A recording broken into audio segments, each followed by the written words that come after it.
à votre écoute. Passion, partage, bonheur. Vous avez la parole pour le meilleur et pour le dire. Merci la vie. Merci la vie, bien sûr, merci la vie. Merci la vie, oui. Merci la vie, merci la vie. Merci la vie. Chers amis auditrices, auditeurs, bonjour.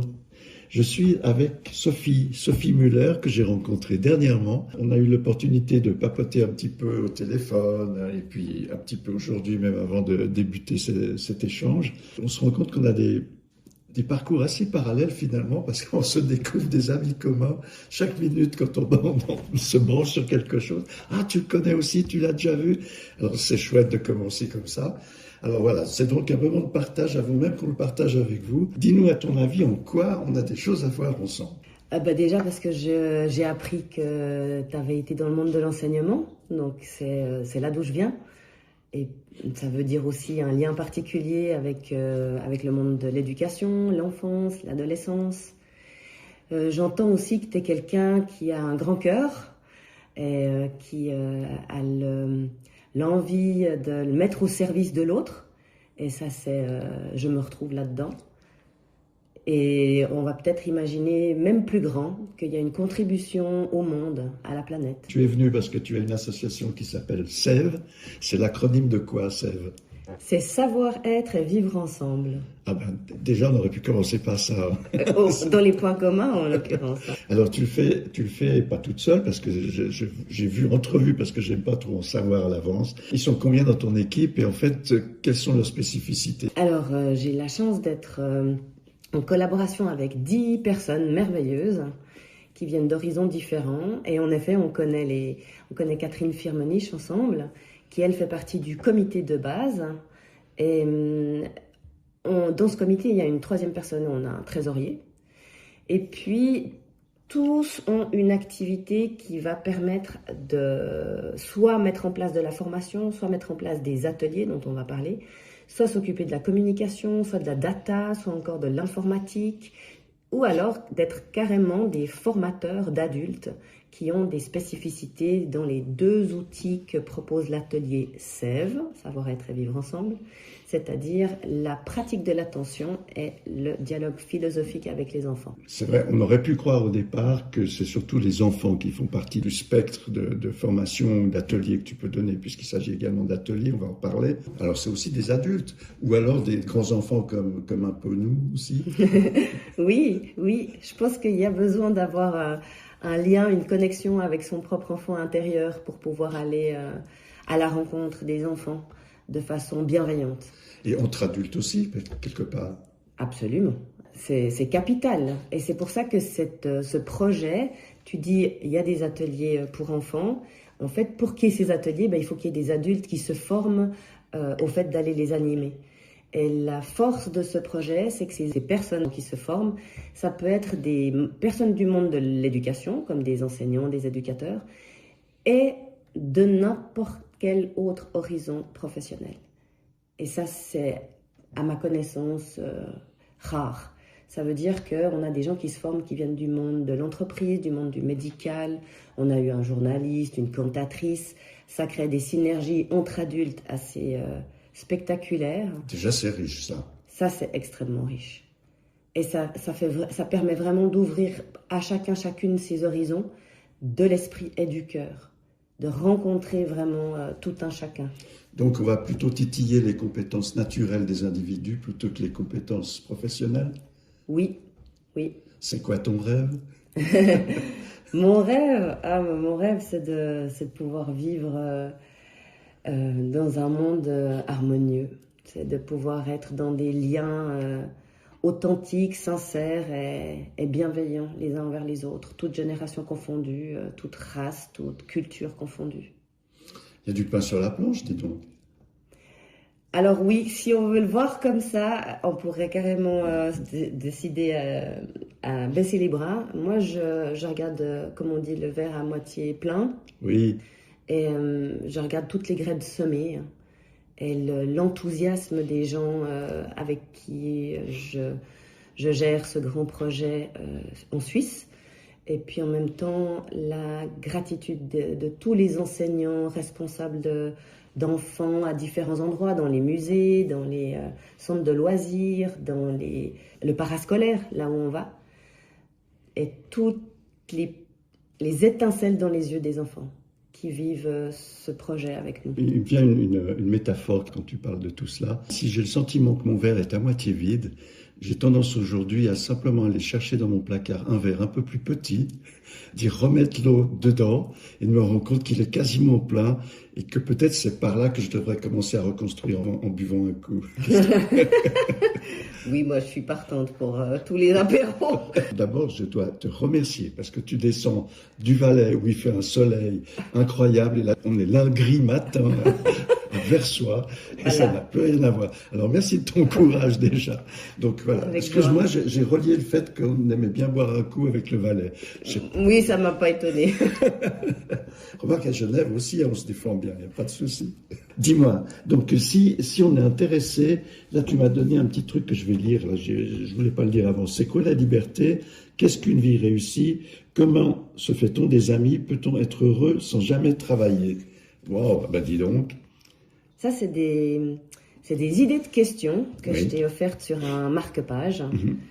Et c'est en fait au travers de questions de ce type qu'on va aller rencontrer les enfants, les ados, et même le vivre entre adultes aussi. Mais là, le projet, c'est vraiment ciblé au niveau de l'enfance. Et on va commencer avec une de ces questions pour animer le dialogue. Nos chères auditrices et auditeurs peuvent se le remémorer, se le dire pour eux. C'est quoi la liberté? Qu'est-ce qu'une vie réussie? Comment se fait-on des amis? Peut-on être heureux sans jamais travailler? Bon, on pourrait laisser un bon silence, là, mais on va laisser les gens déjà se remémorer ça, ils verront après l'interview ce qu'ils en pensent. Et puis si je retourne le signet, je vois atelier de philosophie et de pratique de l'attention avec les enfants et les adolescents. Ah là, on est quand même sur des ateliers plus dédiés à des jeunes. Oui. En fait, tu veux un peu l'historique? Mais je t'en prie, t'es là pour ça. Donc cette association suisse, c'est une antenne internationale. Le projet, il est né de l'écrivain, philosophe, historien des religions Frédéric Lenoir, d'origine française, au lendemain des attentats du Bataclan. Suite à ces attentats, il a mis en place ce projet parce qu'il s'est dit mais il faut aller auprès des enfants très jeunes pour déjà les faire réfléchir, les aider à s'intéresser à la pensée de l'autre, pouvoir éventuellement formuler la leur, les aider en fait à grandir en discernement et développer leur esprit critique. Et donc il est parti en différents terrains francophones, de la Belgique en passant par le Canada, évidemment la France et la Suisse, le Luxembourg.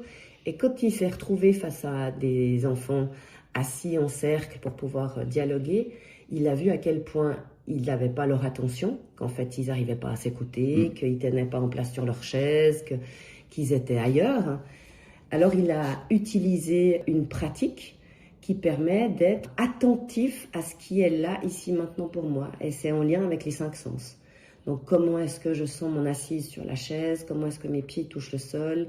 Comment on fait un petit moment cet exercice plutôt les yeux fermés pour être dans sa bulle? Qu'est-ce que j'entends? Est-ce qu'il y a des pensées qui traversent mon esprit? Puis se rendre compte à quel point on peut observer des choses de soi-même et aller solidifier notre attention en se concentrant sur notre respiration. Et on fait ce moment de pratique de l'attention au début de chaque atelier pour ensuite être plus disponibles les uns avec les autres et s'écouter. Si je te dis rien faire ou faire rien, ça résonne comment, toi? La différence? Rien faire, je vois plus le côté de l'activité, alors que faire rien, je vois le côté de la présence. Je peux faire rien en étant là et en faisant beaucoup, rien que par ma présence. J'ai eu une fois une discussion assez sérieuse dans une école où je travaillais précédemment, où un parent d'élève me téléphonait scandalisé le soir, c'était dans une école privée, et qui me disait « mais on ne paye pas pour apprendre à nos enfants à rien faire ». Et je lui ai répondu « mais je leur apprends pas à rien faire, je leur apprends d'abord à faire rien ». Et là, s'en est suivi un long silence, et puis je lui ai dit ben, « c'est ça que je leur apprends à faire, Mm. Donc, je voulais avoir ta réaction vis-à-vis de ça, parce que c'est des fois controversé, mais je pense que de commencer par faire rien, c'est de se mettre à l'écoute de soi. Mhm. D'ailleurs, un de ses enfants, quand on a commencé à avoir cette pratique en classe, me disait, mais c'est marrant, Monsieur Baumann, j'ai le sentiment d'entendre une petite voix dans ma tête. Oui, bah, je partage complètement ton point de vue et ta façon finalement d'appréhender sa propre journée, sa vie, ses liens, son lien avec les autres. C'est quelque chose qui me paraît être tellement simple, facile à portée de main et gratuit. Et en même temps, avec le monde dans lequel on vit, on évolue, ça devient indispensable de le voir comme ça, mais je crois que c'est pas donné à tout le monde de pouvoir y avoir accès. Une dernière petite suggestion, j'aimerais bien partager ça avec toi. J'ai le sentiment que, bon, tu vas me demander pourquoi je parle de ça maintenant, tu as raison au départ.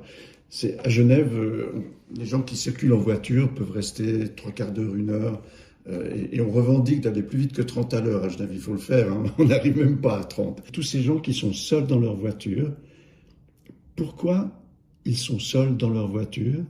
Et en fait, est-ce que c'est pas parce que c'est enfin un moment de solitude et de liberté où ils ont le sentiment de contrôler quelque chose quand ils sortent de chez eux avant d'aller au travail, ou quand ils sortent du travail et qu'ils retournent chez eux, ils n'ont pas forcément envie de vivre une relation humaine dans un tram ou dans un train. Mais est-ce qu'il ne serait pas bon de regarder un petit peu cet aspect des choses, se dire, mais finalement, est-ce que ces gens n'ont pas d'autre refuge dans leur voiture pendant quelques instants, voire 1 heure ou 2 dans la journée pour être seuls avec eux-mêmes? Est-ce que le fond du problème, il ne serait pas là? Ou une partie en tout cas? Je sais pas si c'est un problème. Je pense que c'est un problème pour l'environnement en tout cas. Ah, et puis pour le alors, à ce nombre d'heures niveau-là. perdues, pour l'économie à niveau régional ou à quelque niveau que ce soit, parce que c'est de l'argent perdu aussi. Oui, sur ce plan-là, d'accord. Mais j'aime bien cet angle d'approche que tu proposes. Je fais partie de ces gens qui, pour d'autres raisons aussi, vu mon lieu de vie, mon lieu de travail et les différents moyens de transport, ça peut être vraiment complexe de se rendre avec les moyens de transport publics. Et j'abonde dans ce sens. C'est qu'il y a un moment, c'est un espace de repos, un espace de paix, un espace de solitude. Je suis quelqu'un qui est énormément en interaction avec les autres. Et il y a des interactions qu'on choisit et il y en a d'autres qu'on ne choisit pas. Et le fait d'avoir un moment de repli, bah c'est vrai que ce moyen de transport peut l'offrir. Il y a des moments de repli, il y a des moments où on se met dans sa bulle, et il y a un moment où on peut être en face de soi-même sans avoir besoin de faire attention de ne pas rentrer dans la voiture qui nous précède dans un encombrement. C'est ce que tu nous proposes aussi à travers ces stages, à travers ces ateliers, de se rapprocher de soi pour mieux s'ouvrir vers les autres. Je nuancerais un peu. Alors, on se rapproche dans le sens où, oui, je pense que profondément c'est ça. Maintenant, les adultes qui veulent se former, ils viennent, avant de vraiment se rapprocher de soi, ils viennent pour offrir quelque chose aux autres, ou alors ils viennent parce qu'ils ont envie de quelque chose de dynamisant dans leur quotidien et dans le monde professionnel dans lequel ils évoluent. Petit à petit, c'est indéniable qu'ils découvrent que c'est un retour à soi, une observation de qui je suis, de comment je fonctionne. Mais c'est pas ça qui ressort au départ. Et je pense que tant mieux, parce qu'ils viennent pour être dans l'action. Et le fait de pouvoir petit à petit découvrir que, en fait, on va être encore mieux dans l'action et au service de l'autre si pour soi-même on a réfléchi à certaines choses, on a fait le point, on a peut-être même évolué et grandi tout en étant toujours adulte pour se rendre compte, déjà c'est la base, que l'enfant il a beaucoup de choses à dire. Et cette posture de l'ignorant dont parle Socrate, elle n'est pas si simple à rejoindre quand on est un adulte et qu'on a grandi avec l'idée qu'on doit savoir, on doit contrôler, on doit maîtriser. C'est pas ça qui rassure l'enfant à tout moment. Il y a des moments où on doit être cet adulte-là, mais il y a d'autres moments où on doit être au contraire dans l'ouverture et l'écoute des idées qu'ils peuvent apporter. L'émission s'appelle Merci la vie. Comment ça résonne en toi, Merci la vie? Ah, mais moi, j'ai l'impression comme des bulles de champagne à l'intérieur de moi ou une pluie de confettis colorés. C'est plein de joie et de gratitude. Est-ce que dans l'échange qu'on a maintenant, il y a des questions que tu aurais aimé que j'aborde et qu'on n'a pas abordées, où on peut se poser l'histoire autrement en se disant on se revoit bientôt? Alors c'est sûr que je reste à disposition pour continuer à semer des graines de ce beau projet qui me tient à cœur et pour lequel j'invite chacun et chacune à se questionner et à découvrir d'autres éléments dont je n'aurais pas parlé sur le site internet. Alors, site internet, bien évidemment, je vais noter le lien avec le tien, avec le vôtre, avec le Sève. Et puis aussi, tu as évoqué un ouvrage, j'en mettrai le nom également, enfin le lien pour qu'on trouve cet ouvrage. Merci. Chers amis auditrices et auditeurs, merci la vie et du fond du cœur, toujours je vous souhaite et nous vous souhaitons le meilleur du monde. À tout bientôt. Au revoir. Merci Michel. Un grand merci de votre soutien. Merci de continuer à vous abonner. Je vous souhaite le meilleur du monde et à tout bientôt. Au revoir.